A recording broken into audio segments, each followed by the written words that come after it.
नमस्कार, city post live में आपका स्वागत है। मैं हूं आपके साथ मुकेश कुमार सिंह। अभी हमारे साथ सहरसा के civil surgeon doctor Ratan Kumar Jha हैं।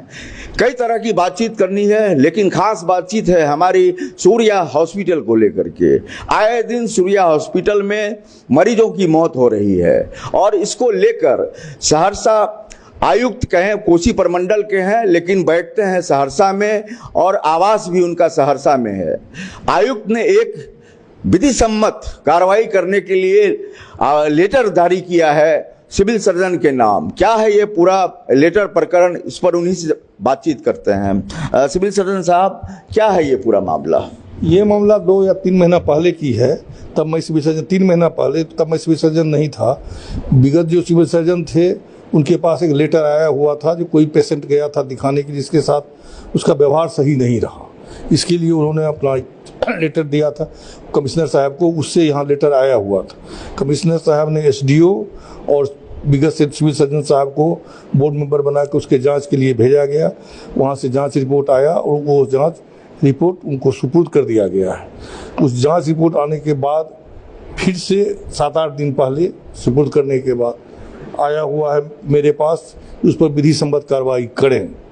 तो उसका रिपोर्ट चूँकि विधि सम्मत है, इसलिए मुझे डीएम साहब को लिखना पड़ेगा जो विधि सम्मत कार्रवाई के लिए यही प्रकरण। सिविल सर्जन साहब, एक अस्पताल पर चाहे वो प्राइवेट हो या सरकारी हो, अगर इस तरह की कार्रवाई की लिखित बातें अगर की जा रही है तो मामला तो गंभीर है।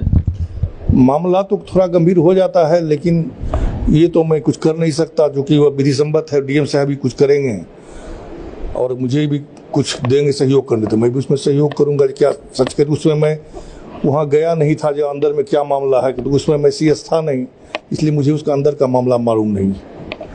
सीएस साहब, आपका भी जो है पावर कम नहीं है। आप चीफ मेडिकल ऑफिसर होते हैं तो आपका पावर डिस्ट्रिक्ट मजिस्ट्रेट से कहीं कम नहीं होता है। हम यह जानना चाहेंगे आपसे कि जिस तरीके से खासकर सूर्या अस्पताल में, सूर्या हॉस्पिटल में घटनाएं घट रही हैं, मरीजों की मौत हो रही हैं, आप तक भी सूचना आ रही होगी, तो एक मरीज का परिजन चाहता है कहीं भी इलाज कराने जाएं तो उसका मरीज चंगा होकर के आए, लेकिन सूर्या में मौतें होती हैं। इसको लेकर के आप क्या कहना चाहेंगे? नहीं, मैं देख रहा हूँ पेपर से और लोगों की से, इसलिए मैं चाहता हूँ मैं स्वयं जाके वहाँ का निरीक्षण करूँ और जो अच्छा से अच्छा रोगी को सुविधा मिल सके और पैसे में भी कटौती हो सके, ऐसा मैं कोशिश करूँगा। लोग यह भी आरोप लगाते हैं कि वहाँ पर लूट मची हुई रहती है। पेशेंट जो है किसी भी मर्ज का हो, उसको बहुत खर्चा वहाँ वहन करना पड़ता है। अगर ऑपरेटिव मरीज है तो लाखों के बिल आते हैं। इस पर क्या कहेंगे? नहीं, मैं ये सोच रहा हूँ जो सभी जितने भी नर्सिंग होम सहरसा में हैं उन्हें अपना चार्ज बाहर में लिखना पड़ेगा, जो किस बीमारी में कितना ऑपरेशन का चार्ज आपका है ये उनको देना पड़ेगा। आईसीयू का क्या चार्ज है ये उनको बाहर में टांगना पड़ेगा। उसके अनुसार पेशेंट जाएंगे, देख लेंगे पहले ही इस सम्मत में हम आते हैं कि नहीं आते हैं, बाद में नहीं। मैं ये 2 से 4 दिन में सभी नर्सिंग होम को एक चिट्ठी भेजूंगा, जिससे उनको बाहर में ही ये करना पड़ेगा कि आपका किस ऑपरेशन का या आईसीयू का कितना चार्ज है, ये बाहर में लिखित रखें, जिससे लोगों को कष्ट नहीं हो। अभी 1 महीने के भीतर 2 मरीज की मौत हुई है, महिला मरीज है। उसके परिजन लगातार यह आरोप लगाते रहे कि वहाँ पर ज्यादती हुई और गलत ऑपरेशन की वजह से जो है उन्होंने अपने घर की सदस्या को खोया। और एक मामले में तो एफआईआर पहले हुआ और काउंटर एफआईआर जो है सिविल वहाँ से सूर्या अस्पताल के निदेशक ने किया। एक मामले में और एफआईआर हो गया है और उस मामले में डेथ समरी दिया है पारस हॉस्पिटल ने, जिसमें यह बताया गया है कि इन कारणों से जो है कमी लापरवाही बरती गई सूर्या अस्पताल में, जिसके कारण से पारस अस्पताल में उसे बचाया नहीं जा सका। तो ये 2 तरह के मुकदमे और इस तरह से एक डॉक्टर पर चौंकाने वाली घटना तो हम नहीं कहेंगे, क्योंकि उस अस्पताल में लगातार मौत की खबरें आती हैं। बहुत मामले को पैसे पर दबा दिया जाता है। अब 2 मुकदमा हुआ है। आप अगर आपके पास यह मामला आता है तो इसको कितनी गंभीरता से लेंगे और क्या कुछ हो सकता है? मेरे संज्ञान में भी कोई मामला नहीं आया, क्योंकि किसी का पोस्टमार्टम मेरे यहाँ नहीं हुआ और ना कहीं से कोई लिखित आवेदन आया है। जब मेरे यहाँ आवेदन आएगा तो जो विधि सम्मत कार्रवाई होगी मैं करने के लिए तैयार हूँ। लेकिन ये बताइए डॉक्टर साहब, आप खुद डॉक्टर हैं, डेथ समरी जो है ये कितना अवेलेबल होता है? वैल्यूबल है, लेकिन बिना पोस्टमार्टम का उसका वैल्यू नहीं है। पोस्टमार्टम हो जाने के बाद ही उस पर गौर किया, इसीलिए उनको पोस्टमार्टम जरूर करवा लेना चाहिए था।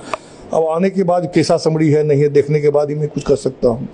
डॉक्टर साहब, एक बात और है कि आप यह देखिए कि डॉक्टर जो खास करके वर्ग है, कितना भरोसा रहता है लोगों का। वे जाते हैं ये सोच करके कि हमारा मरीज तो लगभग मरा हुआ है, हम अगर यहाँ जा रहे हैं तो जिंदा वापस आएंगे।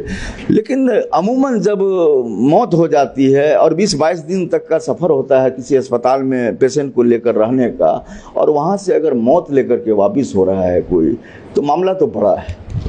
नहीं, ऐसा है, कोई डॉक्टर नहीं चाहता है कि मेरा मरीज मर जाए। ऐसा कि तब तो नर्सिंग होम भी बंद हो जाएगा। डॉक्टर नहीं चाहता है ऐसा हो, लेकिन एक इलाज है, इलाज में अच्छा बुरा तो कभी हो जाता है, लेकिन डॉक्टर कभी नहीं कोई चाहेगा कि हमारा मरीज मर जाए। लेकिन सूर्या अस्पताल में तो बहुत घटनाएं घटी हैं, इतनी घटनाएं घट रही हैं, हमें तो लग रहा है कि यह अस्पताल नहीं कत्लगाह है। नहीं, ऐसा है, वो वहाँ क्रिटिकल पेशेंट को भी बहुत रखता है वो, इसीलिए मृत्यु दर बेसी है वहाँ।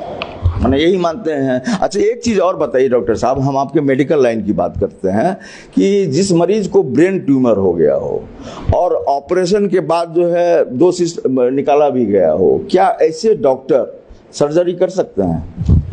ये तो मेडिकल बोर्ड का चीज़ है, जो वो सक्षम है करने लायक कि नहीं है, इसमें मैं क्या कर सकता हूँ। नहीं, फिर भी आपका जो डॉक्टरी ज्ञान है, एक बड़ी बीमारी है ब्रेन ट्यूमर, और उसमें से भी ऑपरेट करके 2 सिस्ट ब्रेन का ऑपरेशन, ये तो बहुत बड़ा ऑपरेशन हो गया।